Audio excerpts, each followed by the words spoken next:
Sabe, às vezes um único número é capaz de contar uma história inteira, uma história sobre a reputação de um país. E hoje a gente vai desvendar um dos números mais polêmicos e comentados aqui no Brasil.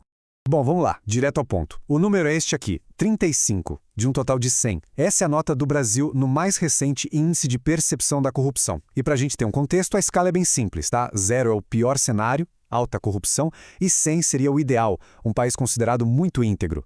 E essa nota 35 coloca o Brasil na posição 107, num ranking de 182 países. Olha só, um dado importante aqui. A gente fica abaixo não só da média global, mas também da média do nosso continente, das Américas. Tá, mas o que é que esse número significa de verdade? É isso que a gente vai tentar entender agora.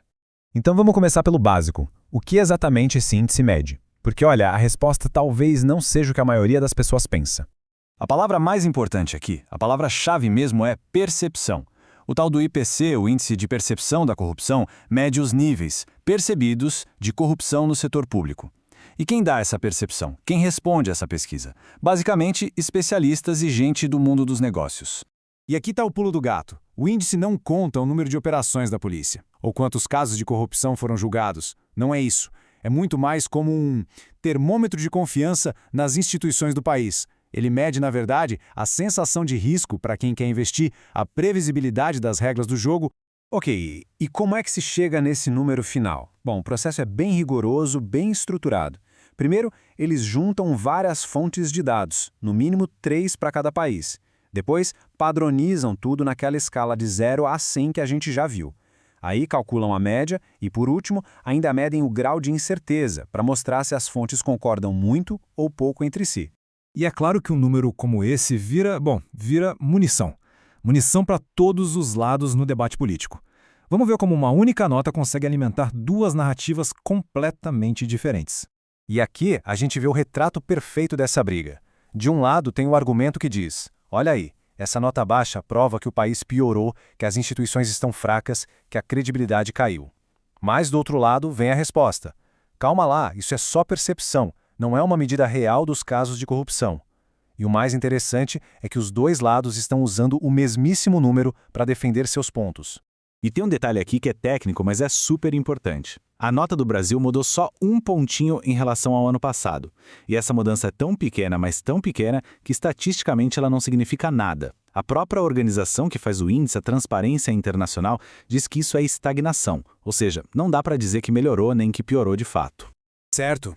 Então a gente já entendeu o problema, já entendeu o debate que ele gera. Agora vamos virar a página e olhar para as soluções.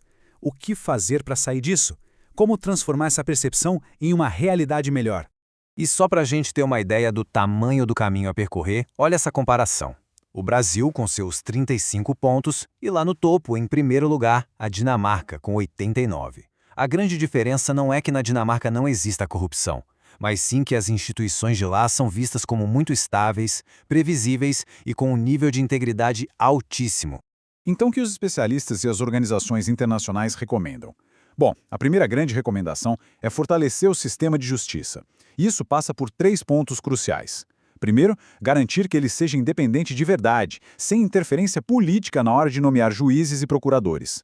Segundo, mais transparência, com decisões e dados que todo mundo possa acessar e entender. E terceiro, claro, dar os recursos necessários para que as investigações aconteçam de forma eficaz. O segundo pacote de recomendações foca em aumentar a transparência e o controle. E as sugestões são bem diretas, olha só. Primeiro, precisa regulamentar o lobby e os conflitos de interesse, para todo mundo saber quem está influenciando as decisões. Depois, transparência total no dinheiro que financia a política, para deixar bem claro quem paga a conta das campanhas. E por fim, escancarar mesmo, todos os dados de compras do governo para o controle de toda a sociedade.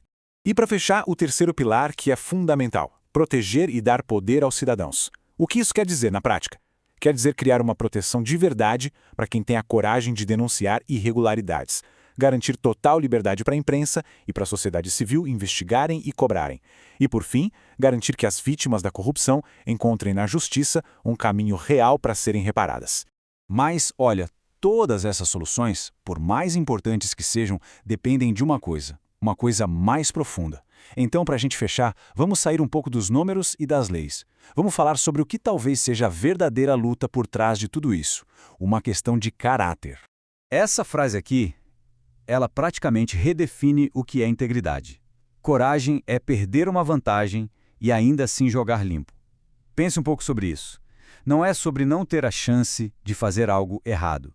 É sobre ter a chance, saber que aquilo te daria uma vantagem e mesmo assim escolher fazer o certo, mesmo que custe caro. E essa outra frase, nossa, essa traz o debate para o chão, para a vida real, de um jeito bem duro. Covardia é roubar do invisível. Quem é o invisível? É o paciente na fila do hospital, é o aluno que fica sem material escolar, é o bairro que espera por uma obra que nunca acaba.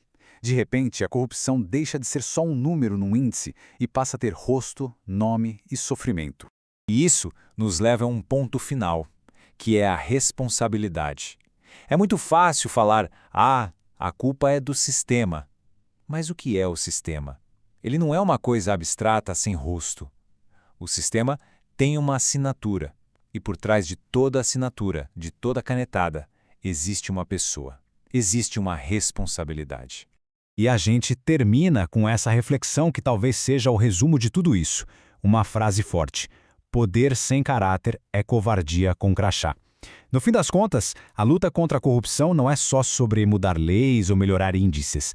É sobre as escolhas que cada um faz quando tem o poder de colocar a própria assinatura em jogo.